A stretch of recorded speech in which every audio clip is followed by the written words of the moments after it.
Hai, Assalamualaikum warahmatullahi wabarakatuh. Salam sejahtera. Bertemu kembali dengan saya Cikgu Hadi Ismail. Kelas kali ini, selepas kita dah bercuti panjang, dan hari tu pun saya sempat, itu kelas hari tu yang saya dah upload selepas cuti tu adalah rakaman sebelum cuti Aidilfitri. Jadi selepas cuti ni, ini adalah kelas pertama yang saya rakam. Dan untuk kelas hari ni, untuk kelas reka bentuk dan teknologi, saya akan masuk ke topik yang seterusnya, iaitu lakaran perspektif. Lakaran perspektif, kalau kita pelajar boleh tengok dalam buku teks muka surat 79, dia kata lakaran perspektif ialah satu kaedah ilustrasi yang menyamai pandangan mata. Maksudnya pandangan mata manusia yang kita tengok. Kita tengok bentuk yang sebenar, yang mana objek yang berhampiran ataupun yang dekat dengan kita, kita tengok dengan mata kita, objek yang dekat dengan kita, kita akan nampak dia besar, kan?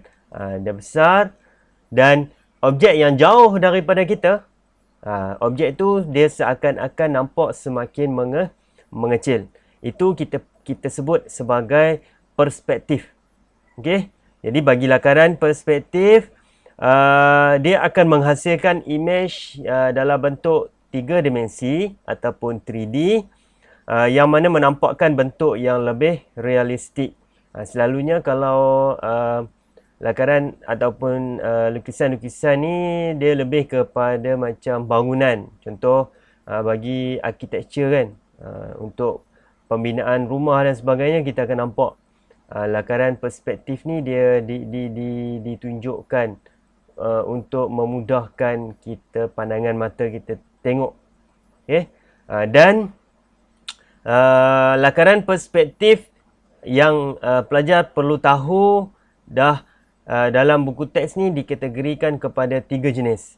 Yang mana lakaran perspektif 1 titik lenyap, 2 titik lenyap dan 3 titik lenyap. 3 jenis yang perlu pelajar tahu. Jadi, tanpa membuang masa, jom kita mulakan kelas lakaran perspektif pada kali ini. Let's go!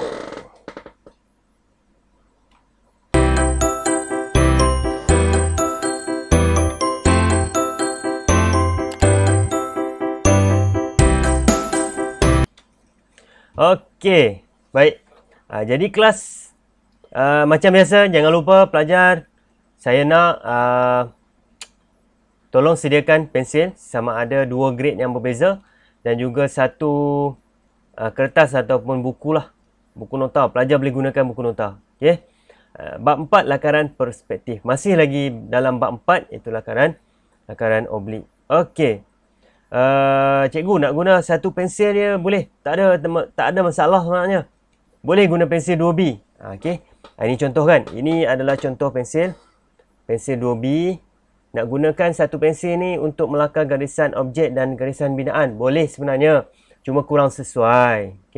Sebab dia punya keterangan ataupun kecerahan dia ni memang satu color je. Tapi kalau nak guna 1 ni, memang tak ada dah pensil, boleh.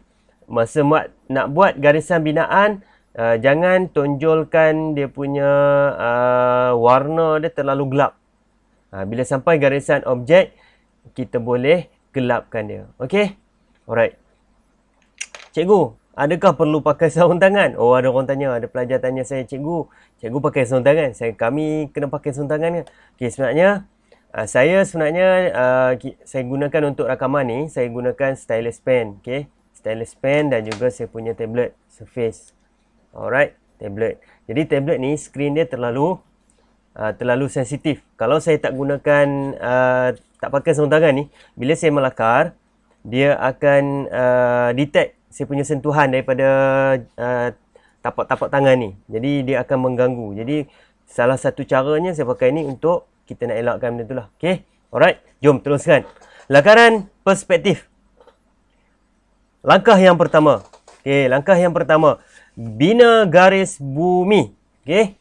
Ini untuk lakaran perspektif 1 titik lenyap. Dia cakap yang pertama, apa yang perlu kita lukis adalah bina garis bumi. Okey. Bina garis bumi, kita tunjukkan. Saya tengok. Yang pertama, kena ingat garis bumi sentiasa di bawah.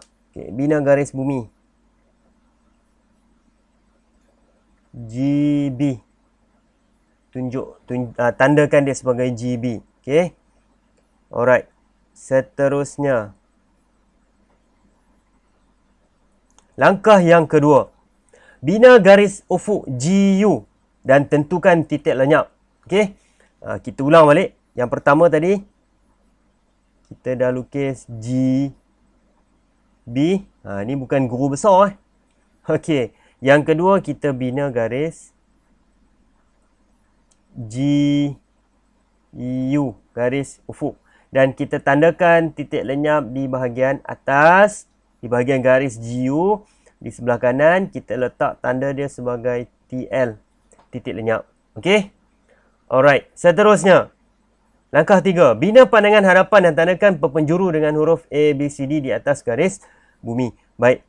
Katakan saya nak buat bentuknya adalah seperti kuboid.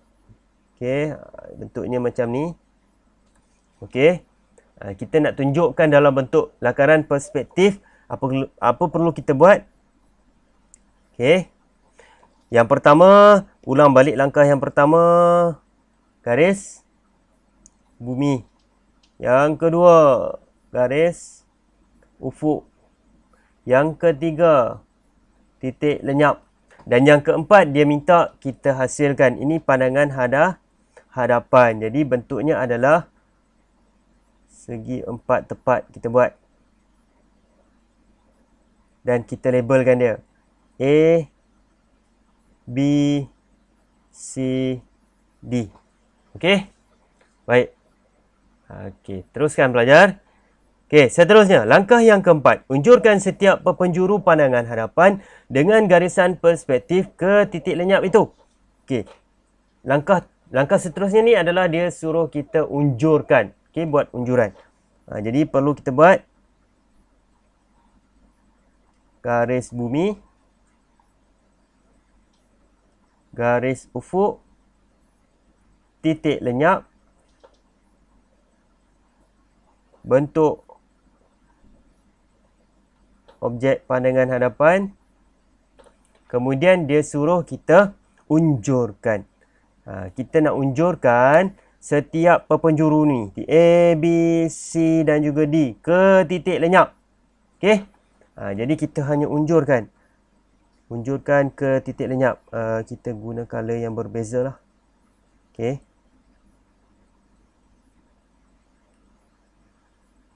Alright.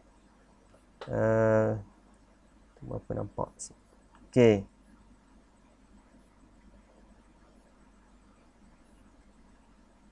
Unjurkan.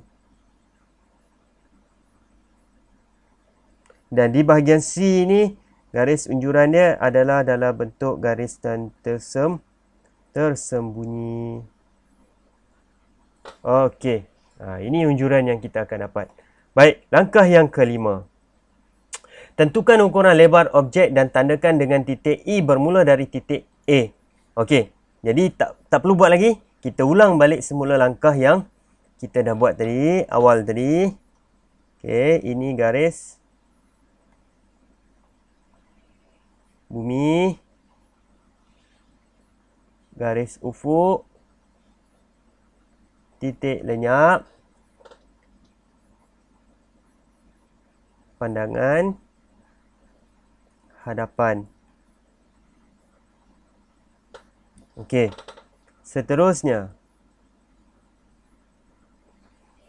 kita buat unjuran. Kita unjurkan. 1, 2, 3.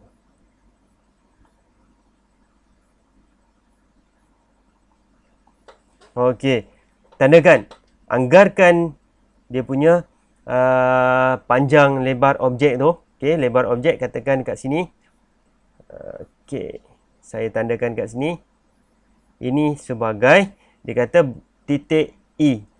Jadi kita tandakan titik E. Kemudian unjurkan garisan selari AB bermula dari titik E. Dan bermula dari titik E, kita unjurkan garisan selari dengan AB. Jadi kita unjurkan ke sini selari. Kita tandakan sebagai F. Kat sini F. Dan F akan diunjurkan ke bawah selari dengan BD. Jadi kita unjurkan F ke bawah. Turun ke bawah, dia akan jadi macam tu. Okey? Baik. Sekarang dah nak nampak lengkap kan lakaran kita. Jadi langkah yang seterusnya, legapkan garisan pembinaan objek sehingga menjadi lakaran perspektif. Langkah yang terakhir. Okey. Kita buat semula. Langkah demi langkah supaya kita lebih faham dan mahir.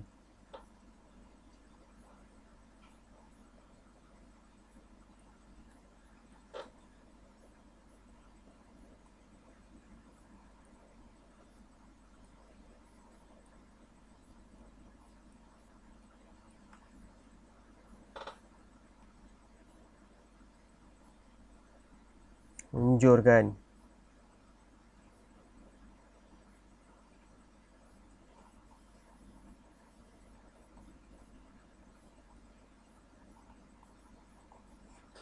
Okey.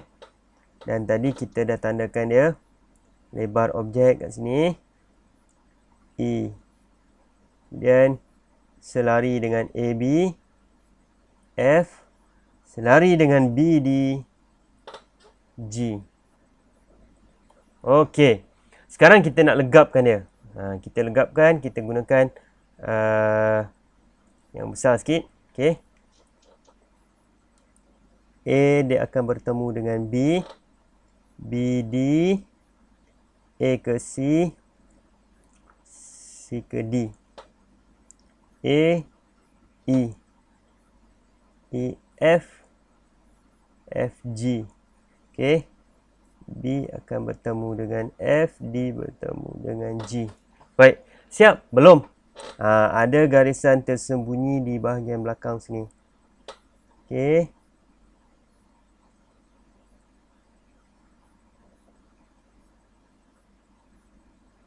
Okey. Jadi inilah bentuk yang akan kita dah dapat. Okey. Ini kita panggil dia sebagai lakaran perspektif satu titik. Okey. Sekian dulu perkongsian untuk kali ini. Semoga bermanfaat untuk para pelajar. Dan jangan lupa bagi pelajar yang belum subscribe channel cikgu, cikgu minta tolong-tolong subscribe channel cikgu. Percuma saja. Dan dengan orang kata apa? Wajah yang baru kan. Okay. Sebelum ni rambut tebal. Musim-musim PKP ni. Okay. Semoga channel Cikgu Hadi Ismail menjadi satu channel yang bermanfaat untuk para pelajar yang mengambil subjek reka bentuk dan teknologi. Jika bermanfaat, tolong bantu cikgu untuk share kepada kawan-kawan kamu. Okey, sekian dulu. Assalamualaikum warahmatullahi wabarakatuh. Sehingga berjumpa lagi. Bye-bye.